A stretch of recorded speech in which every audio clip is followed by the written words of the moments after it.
So now that we've gone through a little bit of an overview, let's talk a little bit about why. I think there's obviously many reasons why, organization, efficiency, streamlining processes, documenting processes, all that. But let's talk about some really particular cases. Number one, client use case. So we have a new client, we get a cold call, we have an introductory call, whatever it is, with a client. But this is really the first time we're having that call. And so I would go up here and I would click this new client button. I'll show you how to do that in a moment, but I would click that new client button and we would start inputting information. We would record kind of some meeting notes, and it really acts as a CRM, a customer relations manager. And so we can start to store information about our client, who they are, email, phone number, address, all that kind of stuff, lead value. And it really helps because now we can really track our leads and what their value is. And as much as the value is kind of a non, or maybe a good way to describe it is a superficial thing, I think the value is incredibly important because we want to know, are we meeting our financial targets? We want to know if we're meeting our cash flow targets. And so I think it's a good thing to track with this. And so there's a whole bunch of other variables, kids' names, whatever. And I think part of that's trying to be personal. And so I try to record any of those kind of personal notes. And so going back into here, another case would be contractor. And so this happens to us quite often. We get referred to projects by contractors. And what we end up doing in the contractor file is creating a page. And for those that are not familiar with Notion, we can certainly talk about what a page is. But a page is, I think, somewhat self-explanatory. But instead of creating just text, you can actually create a page. And the reason why we would do that is if we're talking to a contractor about a new project, there's likely a client eventually going to be brought on as part of that project. So, our contractors maybe met with the client, or they know about a project or something. And so what I do is I take notes in a page, and then once our client or we get introduced to the client, I can then link that page into the client's name. And that way we can not necessarily have to duplicate that information. It kind of exists in one spot, but shows in both locations. So I think that's a good use case from a CRM perspective. The next kind of use case is time tracking for the team and for you personally. And so I love using the team dashboard. And for the team dashboard, I think it's great because I can jump between the different people here, and I can see what each person is working on, what the status of their project, of their tasks are. Are there any notes? Are they waiting for feedback?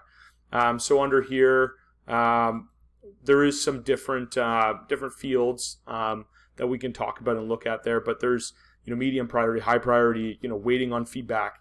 And so we can certainly identify, is there anything that you as the manager need to review, or so on. And you can customize pretty much any of this.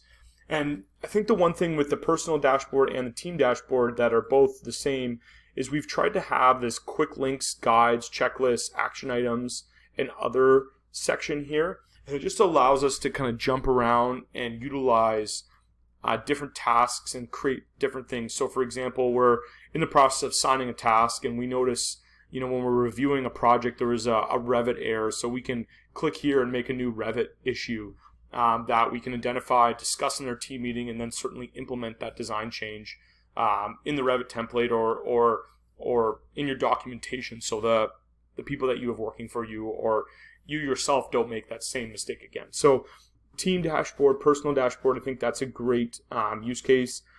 Task automation, so something that we can certainly talk a little bit later, but one of the task automations we have is when a project gets moved from design development to construction drawings, soon as we change the phase in the project section here, so as soon as we move that project to construction drawings, it automatically assigns certain tasks. So we assign, preparation of construction floor plans, construction elevations, wall sections, building sections, do a secondary check of zoning, prepare and review building permit applications. So we can certainly automatically assign all of those tasks so that when someone starts working on the project, we don't have to do those or set those up manually. The Notion automatically takes care of that for you. Last kind of one, which is, I guess, again, a bit of a new thing that we've added to this, which is the issue tracker. So this is something that we do, and we've started utilizing.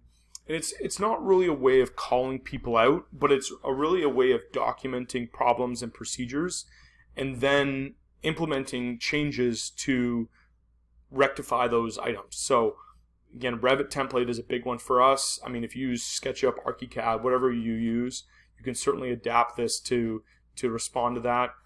Permit comments. So yeah, so I don't think I have any actual notes in here, but one we had recently, and something I think we have a part of our details in our documentation, but it is deck flashing. And so we didn't necessarily call out our deck flashing in a high level of detail on a project. And usually what happens in our area is a lot of the building inspectors talk and converse once a year or once every couple years, and you often see those same comments trickle through other cities and towns. And so in terms of the flashing, so talking about what we can improve with our detail, what notes we can add, what does the town want to see. Another part of that was how it interacts with the air barrier or the WRB, and is there tape, where does it sit, on top or below?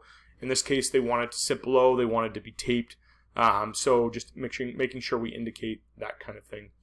I think the last couple things that I think are really important about this is the company manual. And I have a couple of use cases that I think are incredibly important to me. One is checklist guides, how-to instructions, just trying to ensure consistency across your project, file naming and structure. And so we kind of prepared a lot of headings for you of stuff that we certainly implement in our projects.